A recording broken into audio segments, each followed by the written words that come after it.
Bismillah ar-Rahman ar-Rahim.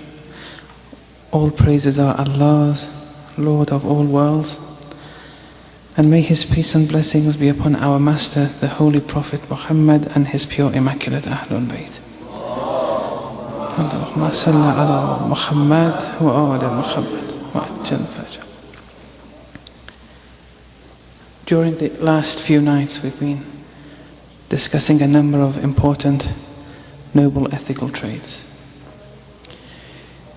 Today I want to touch the subject of sacrifice.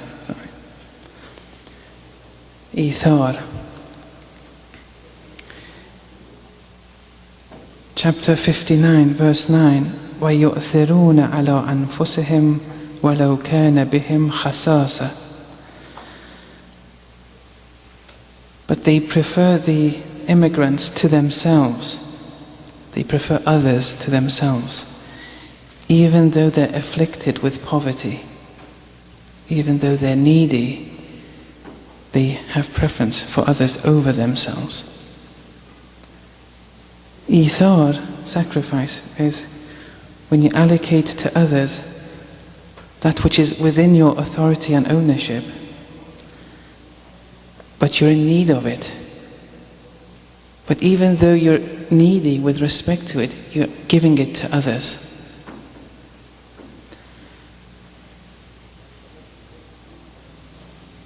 It's a very difficult trait to acquire. Inshallah, I'll speak about it, a bit of it today, and I'll complete it tomorrow, because there's another issue I want to raise tonight.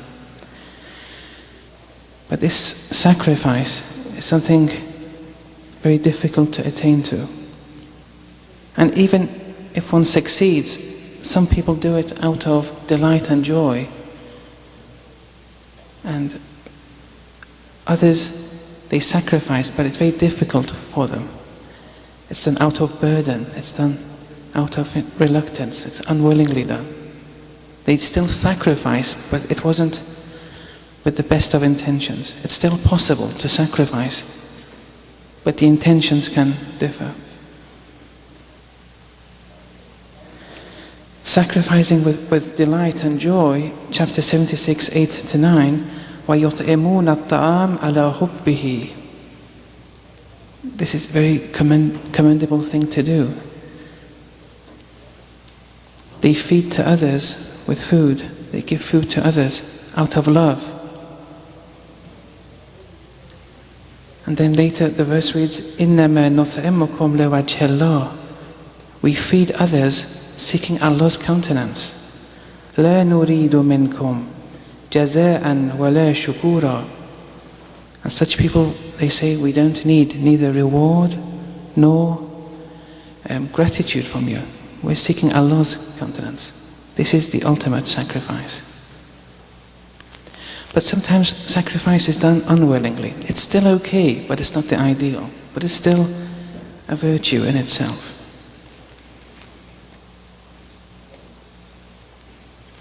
There are 2 or 3 differences between ithar and sadaqah, giving charity and practicing sacrifice. Those who give charity, they may or may not be in need themselves. But those who practice sacrifice, they're needy themselves and they give to others what they own. So all ithars, all sacrifices are a form of sadaqah, but not vice versa. With sadaqah, you only should give sadaqah, charity, to the poor. But with ithar, you may give it to the poor or those who aren't poor. It's possible. Sacrifice will still qualify. Giving sadaqah, it usually involves giving one's property or capital.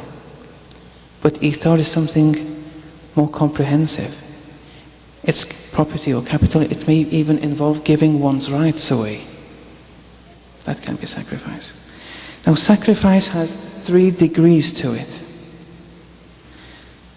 The first degree is you're giving priority to people over yourself, but not in all matters, though.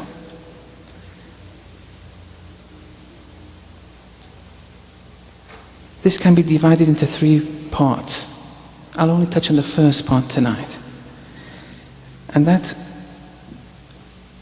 you're preferring others over yourself. You're giving something which you own to others, albeit you being needy of it.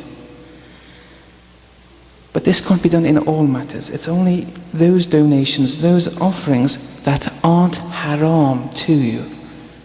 It's not haram to do that. Only those donations that don't qualify as a sin.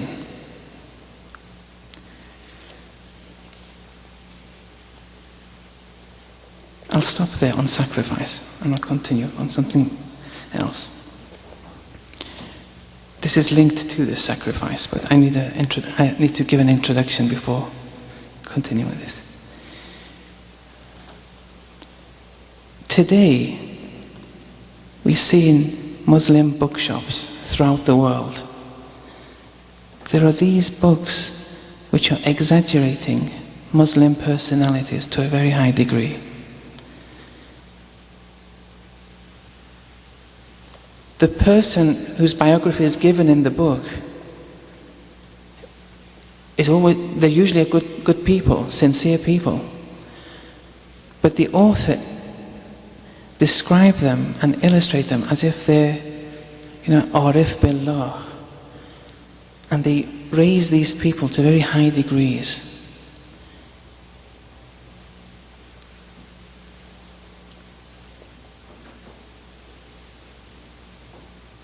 These books have been translated into English too. One such book is this one. Some of you may have read it before, The Elixir of Love. It's written by Muhammad Ray Shahri. The personality is Rajab Ali Khayyat. Rajab Ali Khayyat was a very sincere man. But the way he's been disclosed in this book goes against not only our Shari'i principles, but even our doctrinal principles. One of my Ustad, Mansoor Kiani, wrote a refutation against this book. He refuted it and brought all the difficulties it had. But he didn't publish it. He went and saw Mr. Ray Shahri in person.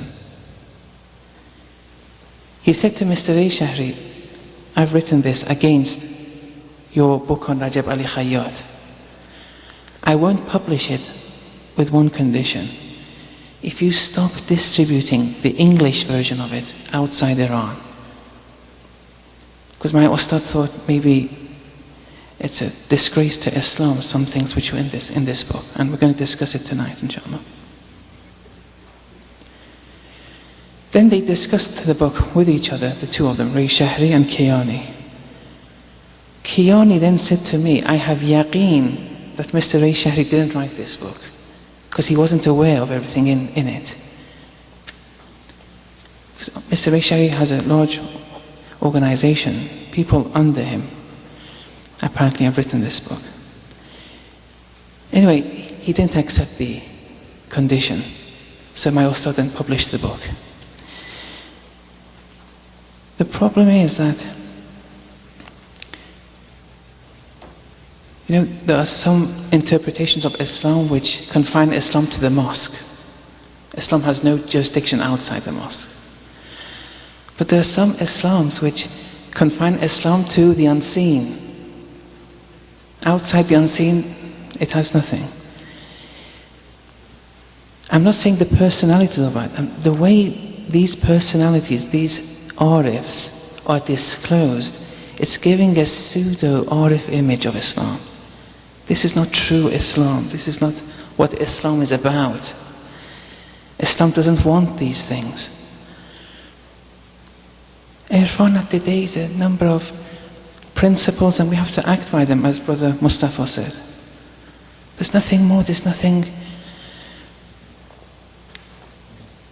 Yes. Anyway, considering this sacrifice, that you shouldn't sacrifice things which leads to haram, I'm going to read from two parts of this book. where Rajab Ali Khayyat sacrificed. He has 2 examples of sacrifice, and these are examples of haram sacrifices. The author of this book, whoever it is, has spoken very highly of these sacrifices, but these go against Islam, these sacrifices. So I'll give 2 examples. That's why I started with the discussion on sacrifice. And then I'll go through the book and share with you some of the examples of what I mean when it goes against our holy personalities in Islam, our holy principles, our holy aqa'id, what I mean by this. But concerning the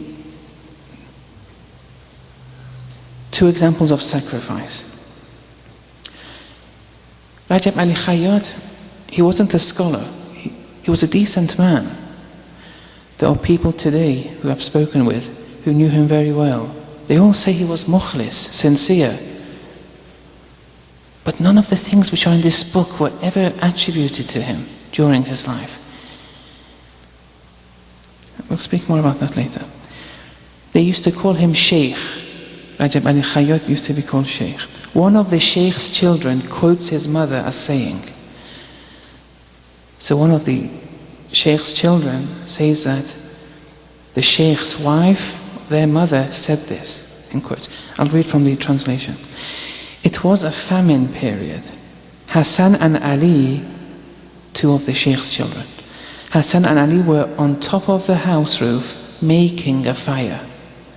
I went up to see what they were doing. The mother went up to see what they were doing. I noticed that they had a leather bag to roast and eat. They were roasting a leather bag so that they can consume it. Seeing such a scene, I burst into tears. It's natural for a mother to, when they see their children eating a leather bag, it's only natural to burst into tears. I climbed down the roof, picked up some copper and bronze utensils, took it to a small market nearby, sold it, and bought some cooked rice.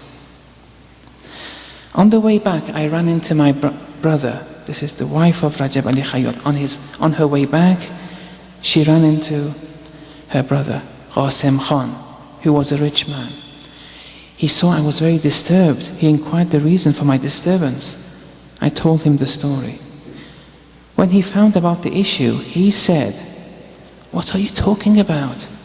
I just saw Sheikh Rajab Ali handing out 100 tokens for chilo kebab amongst the people. Charity begins at home. When does this man want to..." And then 3 dots. It is true that he's a devoted and ascetic man, but his acting this way is not rightful. Nafaqeh, paying the expenses for one's wife and children, is obligatory. Sacrificing in the name of going against one's obligations is haram. We don't have this kind of sacrifice in Islam. Whilst he was giving 100 tokens of chilo kebabs, his own children were consuming leather bags. Maybe those 100 tokens weren't his. If the 100 tokens weren't his, then it's not even worth mentioning this as a virtue. But the context of the story implies that it was his. You can't do that. This is haram. This has nothing to do with irfan. Just think about the wrong connotations this sends outside. Then the mother continues, hearing these words, I got even more frustrated. When at night the Sheikh came home, I had an argument with him, and then went to sleep, disturbed and agitated. In the middle of the night, I heard I was called up to get up. The mother heard something. I heard I was called out to get up. I got up, I saw it was Mawla Ali Amirul Mu'mineen. She saw Amirul Mu'mineen, which is possible, who introduced himself and said, he has been looking after the people's children, and we've been looking after yours when your children starve to death, then go and complain. Allahu Akbar. As if Amir al-Mu'mineen is, saying what Sheikh is doing is right. This is a blatant example of hurma. And then you bring Amir al-Mu'mineen, the first Imam, and then distribute it to half the world. And what would they think of Amir al-Mu'mineen? See, this is what I mean by this negative disclosure, and then this is supposed to be irfan.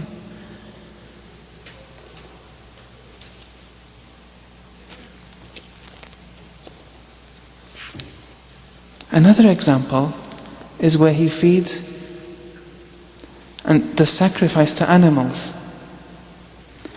One of the Sheikh's friends related that one day the Sheikh had told him. So this is the Sheikh saying this. Someone was passing through one of the old alleys of Tehran when suddenly he saw a dog in the gutter whose puppies were pushing toward her breasts for milk. But the dog was too hungry to have any milk to give to its puppies and was in agony for this reason. The dog was in agony. Noticing this scene, that person went right away to a nearby kebab shop and got several kebabs and brought the kebabs to the dog. The same night, near dawn, he was graced with an inexplicable blessing by God Almighty. Then the author says that the narrator went on with this anecdote. Although the Sheikh never said who that person was, the evidence indicated that it was himself. So the author is saying this was the Sheikh. The dog was in agony, and the Sheikh bought kebabs for the dog. This is supposed to highlight this sacrifice, which is commendable in Islam. His own children were having leather kebabs. And then he buys kebabs for a dog. That's israf. I'm sure the dog would have sufficed with less than kebabs. There's no need to buy cooked rice and kebabs for dogs. Even if you give them bones, they will say, thank you. So first it's israf, and this doesn't qualify as sacrifice. And then it says that he received this inexplicable illumination by Allah. If people believe this, they're going to start, there was someone in Rome, because of this, bought a can of tuna, and they're quite expensive to give to the cats. And cats would, I'm not saying that's wrong, but there are more cheaper things to give to cats. Tuna is quite expensive in Iran. Maybe it's cheap here, I'm not sure, but this is another example. Since we started a discussion on sacrifice, these are two examples which I wanted to mention, but now we're entering this discussion. I want to go through some extracts of this book, and just to explain what I mean by this pseudo-irfan image, which unfortunately is becoming more and more popular today. People are becoming attracted to this for the wrong reasons. Islam never wants to portray such an image of itself. If you want to listen to personalities, it's the 14 Ma'sumin, the traditions, the hadith, the keys which the Quran teaches us. Okay. In one part of the book it says, the Reverend Sheikh attained the truth of unity of Allah. He attained the status of fana fillah wa baqa billah. He was literally unable to see anything except Allah. Whatever he saw was Allah. Whatever he said was Allah. First and last word was Allah. For he was in love with Allah. He was in love both with Allah and Ahlul Bayt. Whatever he said was about them. He was granted the supreme status and sublime destiny. As a result of his great love in Almighty God and the Ahlul Bayt, there remained no veil between him and Allah. Dear me, you see, everything he said was Allah, everything he saw was Allah. This is something very difficult. We should try to achieve that, but we'll never achieve it. The important thing, as I've said many times, we have to be on the path in achieving it. And then he keeps on speaking. He was reached this status, reached that status, and then, worst of all, there's no veil between him and Allah. I mean, this, apart from the Ma'sumin, we don't have this with respect to anyone. You can't just say this. What will the people think? People are believing this. That's why Kiani said, just don't publish it outside Iran. In Iran we have enough preachers and scholars who can guide the people. But outside Iran, we don't have anyone. They're going to fall into all this. They're going to believe this. There remained no veil between him and Allah. He had access to all worlds.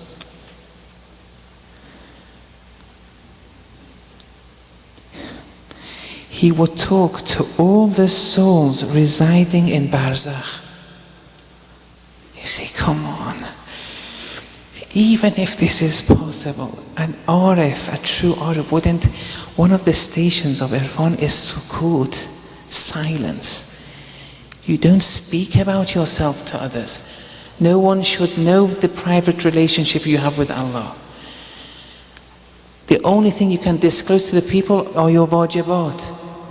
You want to give khums, you can tell anyone, I'm going to the office to give khums today. That's okay. But other than the wajibat, keep it to yourself. This is true irfan. This is what, we have it even in the Quran and the traditions. Keep it to yourself. But this is going over the top. He will talk to all the souls in Barzakh. I'm sorry, but this is what the book says. It even gets worse. Since the beginning of creation up to the present, all the people who existed from Adam to today, Rajab Ali Khayyat is able to speak with them in Barzakh. He was a mukhlis man. This has been taken out of context. This is where Islamic marketing gets, out of control. He would see by his own will, look at it, by his own will. I mean, even the literature is wrong. By Allah's will. He would see by his own will whatever anyone had done in their whole life, and would tell the signs and would reveal what he willed and would be allowed to. God knows what this means. It's entering the realm of kufr here. Someone asked somebody else, do you see the malakut of the heavens and the earth, the dominions of the heavens and the earth? The person said, no, but Sheikh Rajab Ali Khayyat does. Right? You see, they're selling this man here, they're selling his personality.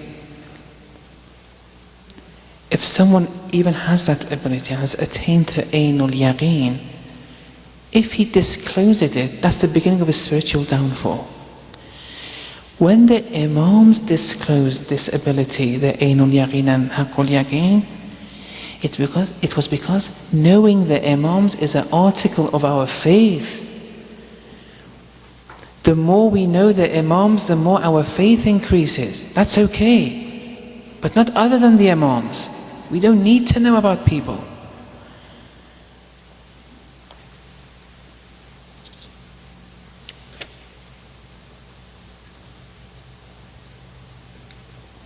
Then someone says there are lots of things to say about Rajab Ali Khayyat. If I were to count it, it would be many volumes long. See, simple things like that. The Reverend never had a needle tips degree of doubt. He never had doubt.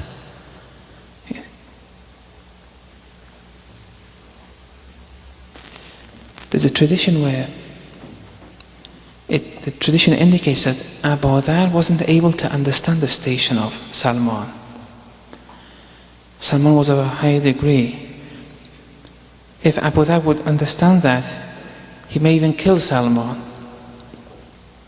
Because the faith of Abu Dharr, he has faith of course, but it's limited in relation to Salman. There are traditions which even say that Salman sometimes had doubt. It did arise. But the Sheikh never had a needle tip's worth of doubt.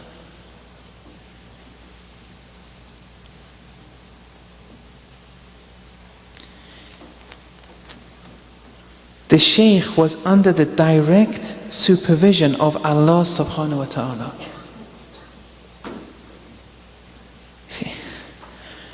See how much they keep on speaking about him. There's a tradition by the Holy Prophet of Islam who says, Ana adibullah, I was educated by Allah subhanahu wa ta'ala, wa aliyun adibi, and Ali was educated by me, but the Sheikh was under the direct supervision of Allah.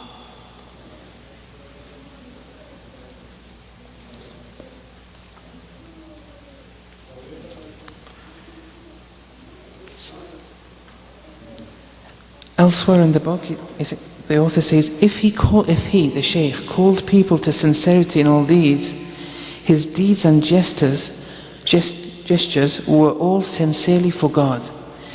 If he ever fell negligent, God's grace would come to his aid in such a manner that he once said, the Sheikh once said, every needle that I drive in the cloth for the sake of other than Allah, it would stick into my finger. I'll speak more about this statement later.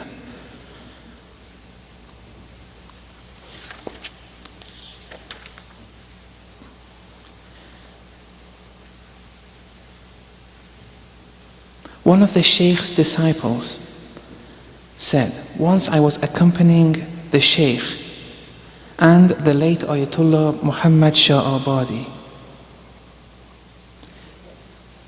who was the mentor of Imam Khomeini.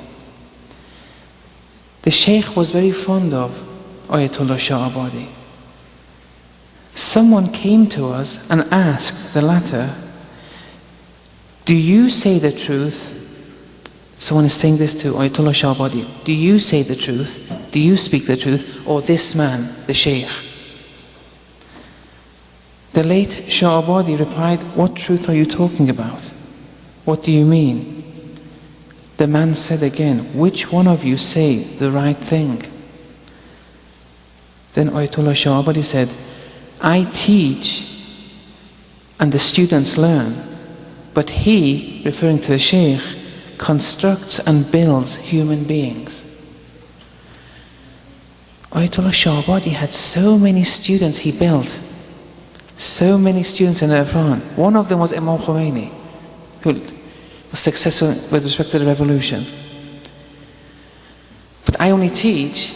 I mean, of course he didn't say such a thing. And then Rajab Ali Khayyat builds people. The popular verdict amongst the Urafa is that the Urafa who don't have a deep Hawza seminary education are not even allowed to teach. It doesn't mean that the non-scholars can't reach high levels, no, but they can't teach. That's the popular verdict today in Rome. But the distasteful thing is they're attributing things to Shah Abadi that he only teaches, he doesn't self-build people. It's not necessary, all this.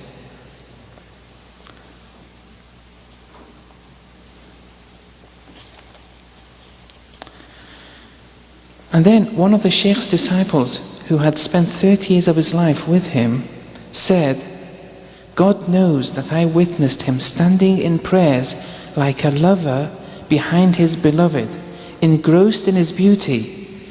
And this man who was with Sheikh for 30 years then added, in my whole life I only saw 3 people who were extraordinary in their prayers. The late Sheikh Rajab Ali Khayyat, his own mentor, Ayatollah Kuhestani, and Sheikh Habibullah Golbaigani. I mean, you've only seen 3 people who do their salat well, and then you mention their names. And what will the people think of the other people you've been in contact with all this time? You see, it's insolent in a way. How can you be aware of the inner status and the spirituality, the inner side of all the people you know and how they do salat? How can you be aware of their relationship with Allah during salat? You can't even make such a statement. This is problematic.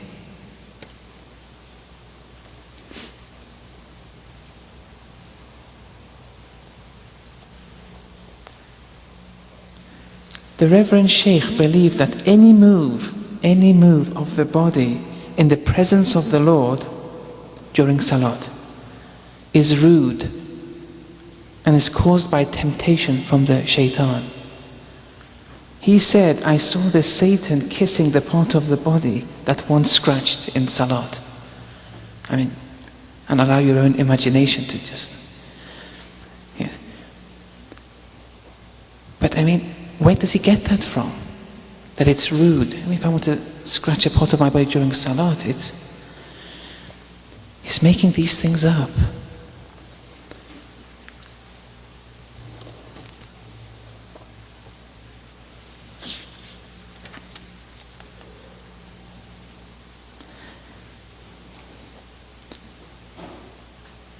The beginning and the end of his talk was always concerning Allah. Looking at him would remind one of Allah. When he was sometimes asked where he had been, he would say, "Inda Malikin Muqtadir," in the presence of a sovereign omnipotent. You see, he's disclosing. It may be true, but the fact that he's disclosing himself, he's telling himself, we don't have that in Islam. We shouldn't propagate about ourselves. If we do, we're laying the grounds for the ego. We have to always be zaleel, humble, always regard ourselves as a nobody. When Imam Ali Amir al-Mu'minin said, "Dalamtu nafsi," he meant it. He really believed he wrongs his soul. That's because of the utter humility Imam had. Once Imam Khomeini, in one of his speeches, he said, "Wallahi, I've never executed 2 units of prayer properly and sincerely for Allah's sake." See, Imam really believed this. That's because he really regarded himself as a no one. And then someone says, "Where have you been, brother?" "I've been in the presence of the sovereign omnipotent." You see the difference?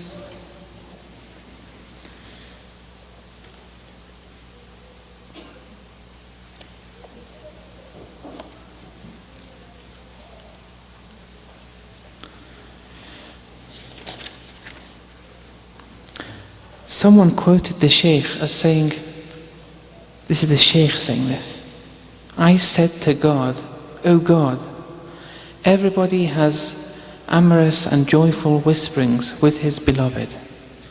I too wish to enjoy this blessing. What supplication should I read?"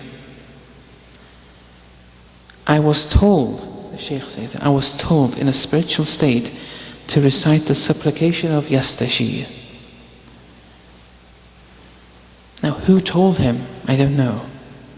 But when you say this, there's no need for you to say this.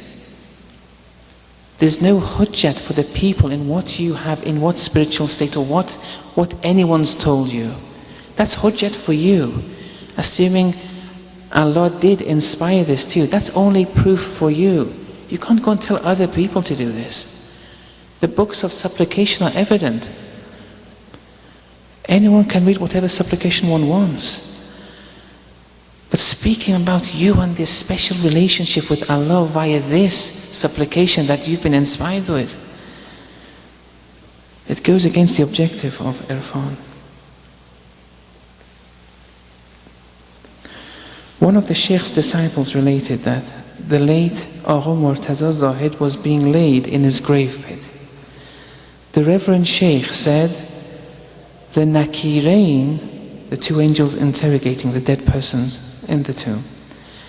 The Sheikh is saying this. The Nakirain were immediately addressed. The two angels were immediately addressed by Allah. And Allah said, and the Sheikh is hearing this, leave that servant of mine to me. Do not bother him. He has all his life been humble with people for my sake. He did not feel any vanity. Allah is saying this to the angels, and the Sheikh is hearing this. See,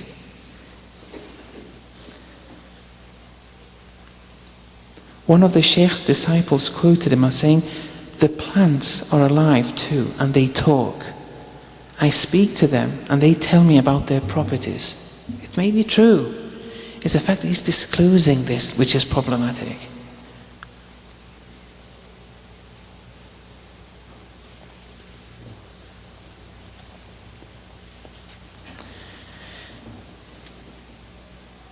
Someone said concerning the Sheikh that the Sheikh was in such a state of mind at the age of 60 that whenever he willed, he would understand what he wished to.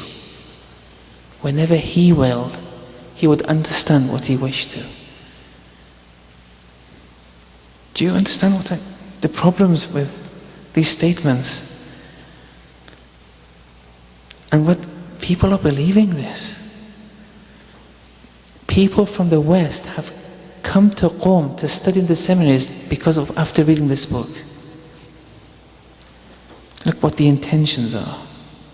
It's evident that they'll never succeed in Qom when the intention is these kind of things.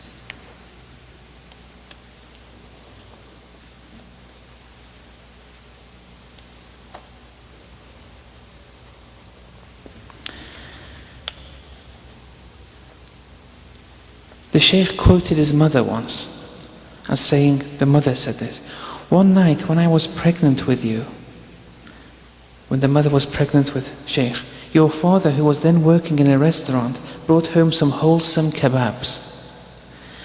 I proceeded to eat the kebabs. So far so good, there's no problem. Because it's for a human being who this kebab is given to.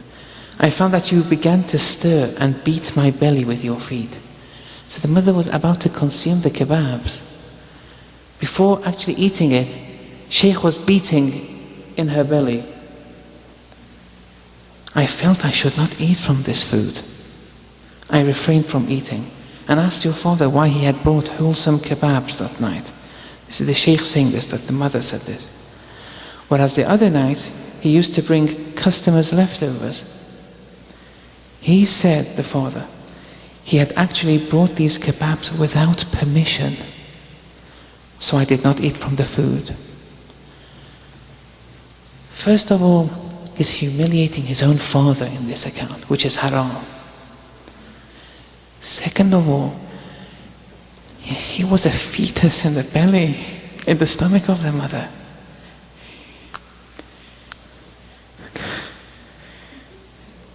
Very few people in our history, in Islamic history, had this power. He's now appended to those few people.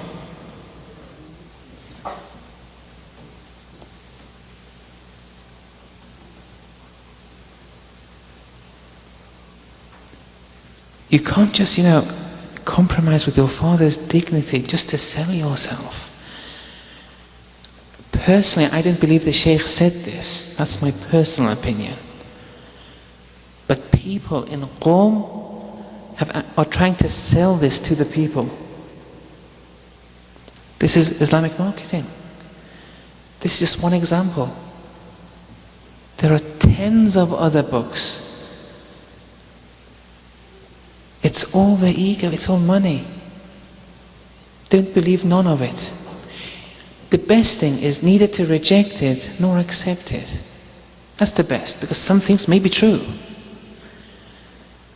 Because if you reject it outright and it's true, it may cause problems for you in the hereafter.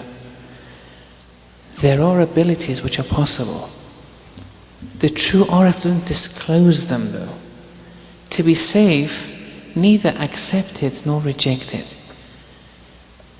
Don't let your attention towards the Ma'sumin be affected with these books.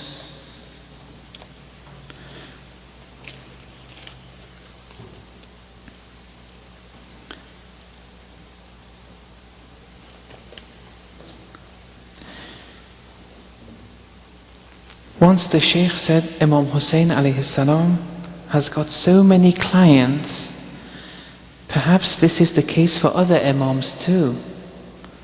But God has few clients. I feel pity for God with so few clients.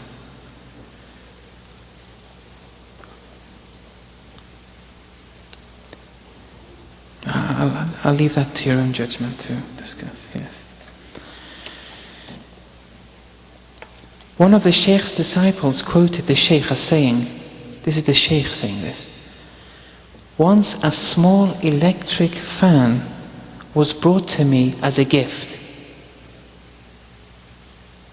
I saw intuitively, this is Ayn al-Yaqeen saying here.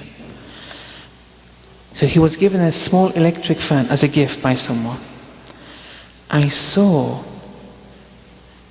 there was a fan placed before the inventor of the electric fan. There was a fan placed before this inventor in hell.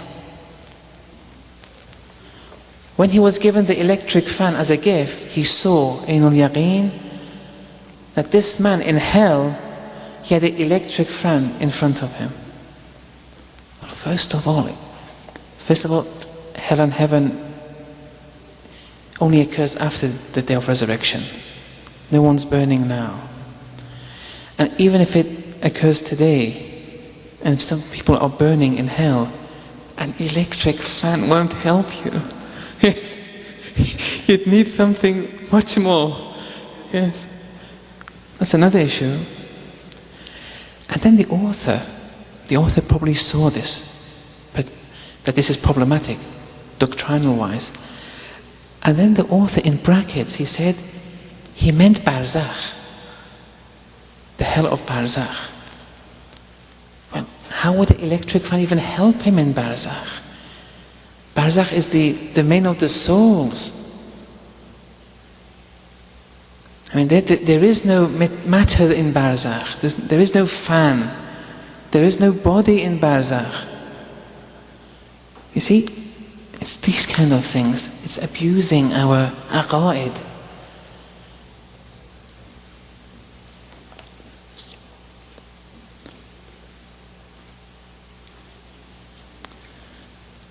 Another example of how distasteful things can get.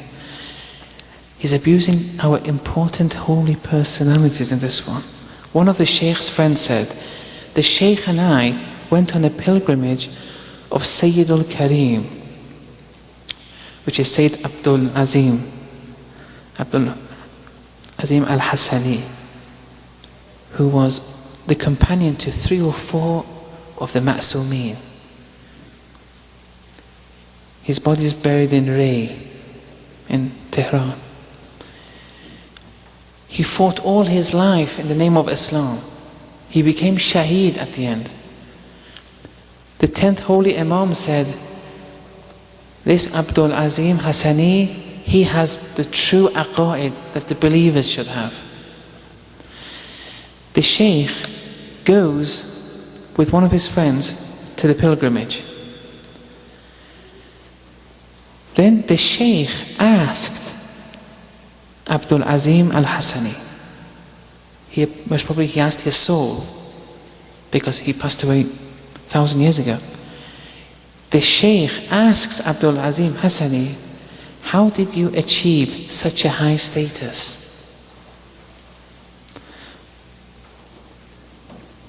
So he managed to summon the soul of Abdul Azim Hassani, and now he's having dialogue with the soul and saying, how did you achieve this high status?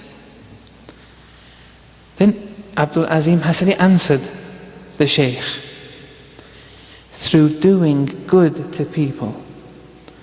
I used to write copies of the Quran, sell them with much difficulty, and then give away the amount I received to the poor. Someone who fought in the name of Amr Ma'ruf and Nahy Munkar all his life, who became Shaheed, he did all these good deeds. The Sheikh is saying the reason for his success wasn't all that, wasn't the fact that he fought against oppression. It was because he kept on writing copies of the Quran and then selling them. First of all, selling the Quran is haram. Especially 1,000 years ago. Today, there are different loopholes that exist. You're not selling the Quran, you're selling the paper of the Quran. It's a valid loophole though. Loopholes in the Sharia don't bear the same connotations as loopholes in American law or English or whatever. Because Allah knew from pre-eternity all the potential loopholes. It's not as if Allah didn't know them. So if you do find a loophole in the Sharia, you're given the green light.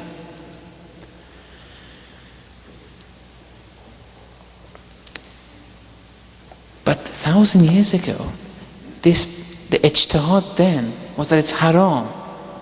No one said that you're selling the paper, because the paper then, the quality was very low too. So the fact that he fought against oppression all his life, he was a close companion to the Imams, was nothing. He kept on writing copies of the Quran, writing, such a man of really high status. Kept on writing copies of the Quran to sell, which was haram. And that's the reason that he had such a high status. This is distasteful. This goes against our muqaddasat. You can't play around with these figures like that.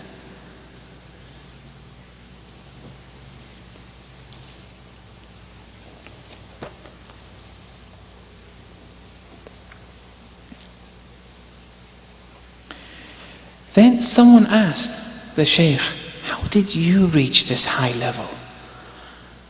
This high status? Because you can speak with everyone from the very beginning of time to today. You're always in the presence of the sovereign, omnipotent, this, that and the other. And this is what the Sheikh said. He said, in my youth, a beautiful daughter of my relatives fell in love with me and eventually found me alone in a desolate place. So the Sheikh is alone with a relative. This was 60 years ago. I said to myself, Rajab Ali, God can test you many times. Why don't you test God once? Restrain from this pleasurable, unlawful act for the sake of God. Then I said to God, O God, I refrain from this sin, and you train me for your own in return. So he refrained from any kind of encounter with this beautiful daughter of one of the relatives. And then Allah illuminated, raised his status. This self-control and avoidance of committing sin led him to insight and intuition. His otherworldly vision enlightened, seeing and hearing what others could not see and hear, just because of refraining from a relationship with a girl. And then it says, thereupon, like Prophet Yusuf, he bravely resisted falling into sinful temptation. You know the story of Yusuf and Zulaykha. Now this has a number of problems with it.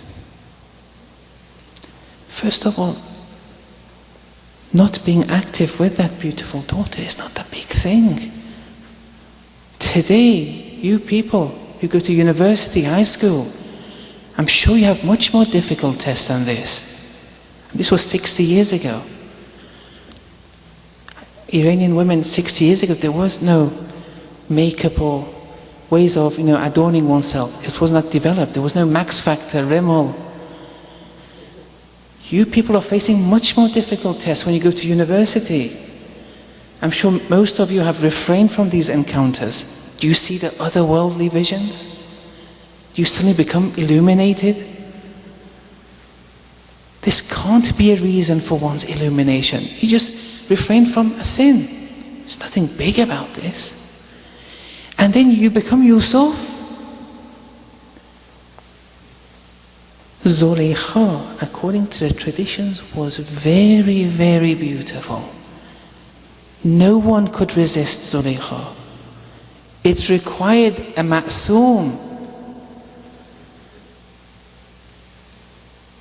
The traditions speak of her beauty.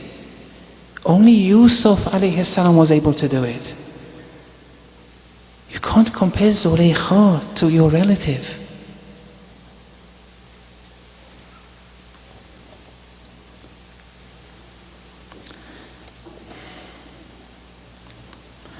I'll just give one or two other examples and we'll finish for today.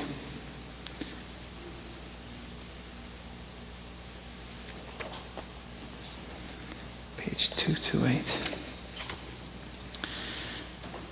His contact with Imam Zaman. One of the Sheikh's disciples said that my shop was located at Abbasi Crossroads in Tehran. Once on a hot summer day, the Sheikh came to my shop in a hurry and gave me some money and said, waste no time, immediately take this money to Mr. Beheshti.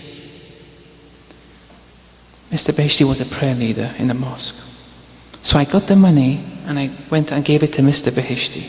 Later on, I asked him about the story. He said, that day I had a guest and nothing was to be found in my house. I went to the other room and appealed to Hazrat Wali As, and this money was sent to me. The Sheikh himself has told me that Hazrat Wali As commanded me to deliver this money to Sayyid Beheshti right away. There are two things here. First, he's claiming to have seen our Imam, and he's claiming that the Imam has instructed him to do something. We have traditions that whoever claims to see the Imam is a fabricating liar. Ayatollah Najafi, Mar-Ashi Najafi, he had 2 encounters with the Imam. He wrote it in his will, he never told anyone. When he passed away, it came to the public. However, the fuqaha, the popular verdict is, with this tradition, it doesn't mean whoever sees the Imam. Since the tradition was given during the time of the 4 deputies, the tradition is reinterpreted as such that whoever, not merely seeing the Imam, whoever sees the Imam and says that the Imam gave me something to do, because it was the time of the 4 deputies, only the 4 deputies were given instructions from the Holy Imam. So whoever claims to be instructed by Imam Zaman is a fabricating liar, because only the 4 deputies is that. This is deviating from the literal tradition itself. It's reinterpreted. It's become more confined to a more specific meaning. But here, even if we say that those who claim seeing the Imam aren't fabricating lies, but here he's been given money by the Imam to give to someone. There's no escape here. The tradition says they're fabricating liars, whoever claims such a thing. There are other examples too, but I think we'll stop there for today. The conclusion is this, that even today we have many people who claim they are true arifs, and they keep on giving these specific programs to abide by to their students.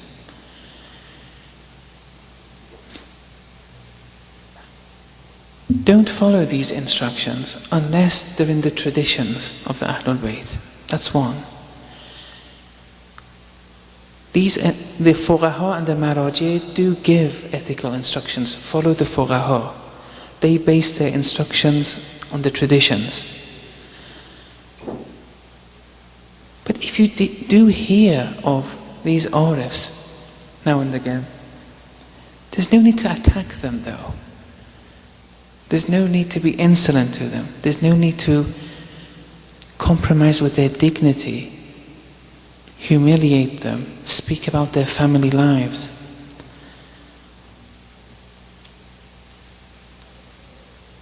But don't accept them.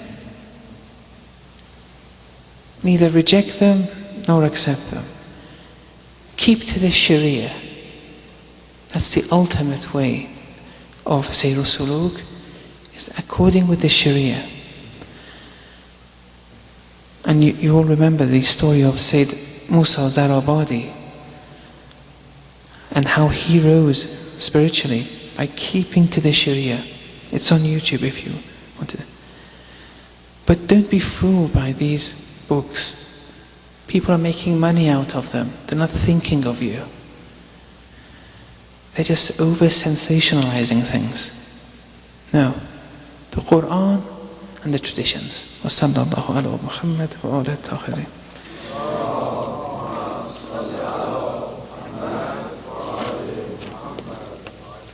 I'll just recite. Abdullah ibn Hassan narrates that Abu Bakr and Umar had decided not to give fadak to Lady Fatima alayhi salam. The news reached Her Holiness's ears. She placed her headscarf over her head and then wore her coat-like garment and a chador on top of that, and then made her way accompanied with a number of friends and relatives. Everyone had paved the way for her with utmost respect. Lady Fatima is coming. Her walking was identical to that of the Holy Prophet. She reached her destination to meet Abu Bakr, who was at the time amongst the immigrants and the Ansar. She came. Immediately they saw Lady Fatima's here.